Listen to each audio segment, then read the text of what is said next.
Hello, my name is Sarah Morris, and this is my intercultural speech. I decided to interview my friend Alfredo. I didn't really know him that well before this, so it was really interesting getting to know him more. He is from Venezuela, and like I said, it was really cool just getting to know him, getting to talk to him. Unfortunately, I did not get to know him like I'd wished to get to know him due to time conflicts and just him having to do homework, and I had other homework I had to do as well. But it was really interesting getting to talk to him about his culture and getting to talk to him about the different things that he does in his normal daily life while living in Venezuela. Um, let's see. Venezuela is a very complex culture and it differs in many ways. It differs socially, leisurely, and in diet. Social culture is different from American culture. Um, we when we go and we like greet someone, we'll always be like, "Hey, how's it going?" Whatever. Well, they greet each other usually with like a kiss on the cheek or a hug or something like that. We seem to be uncomfortable doing anything like that. They're not. They like if they really, really, really know you, they'll give you like two kisses on the cheek or whatever. It's very socially acceptable there. They also stand very close to each other when they talk. I know for us it might seem awkward because we always have to have that social like that bubble, and we don't like to be like really close to people. Well, to them, it's rude if you stand farther away from each other. They feel like they like offended you or something. Their posture is important. When we sit down, we tend to slouch. We tend to prop our feet up on stuff. That's very disrespectful to their culture. They like to hold good posture. They're very proud of themselves. They're very proud of the way they carry themselves. Um, Sadly, in their culture, there's a lot of violence and there's a lot of poverty. They don't have very nice houses like we do. Like I said, there's a lot of poverty there, and because they're so poor, they don't have any ways to really like protect themselves. Um, One thing that Alfredo talked to me about was the fact that he was very blessed to get to go to school here because he felt safer here.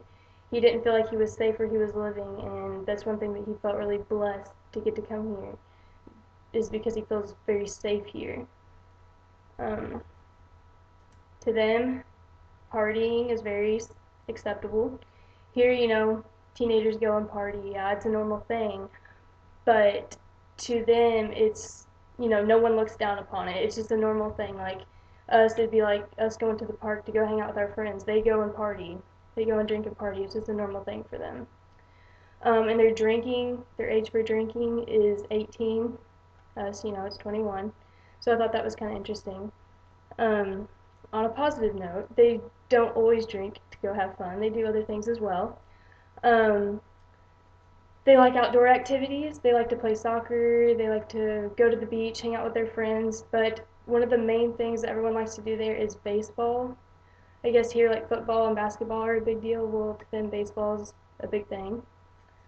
Um, let's see. Their leisure activities encourage a healthy lifestyle. Here, a lot of kids like to play video games, they like to sit down, they don't really like to do anything outdoorsy. To them, everything's outdoorsy. They like to go out, they like to be active. Um, they also eat better than we do.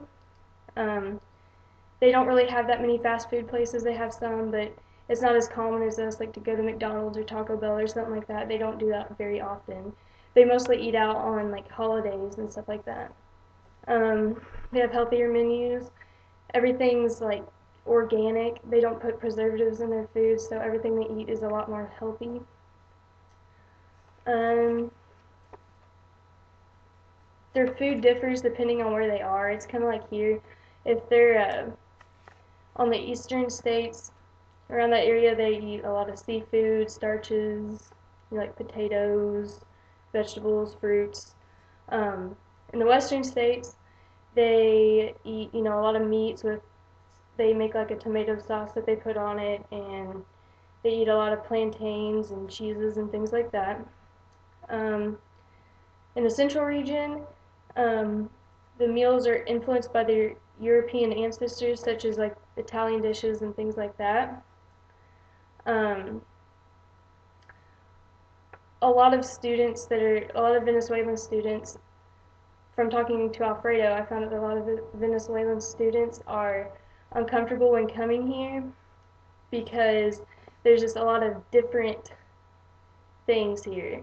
They're used to coming, especially Alfredo, he's used to coming from a town where there's 4 million, 5 million people. He's from Caracas, which is the capital of Venezuela.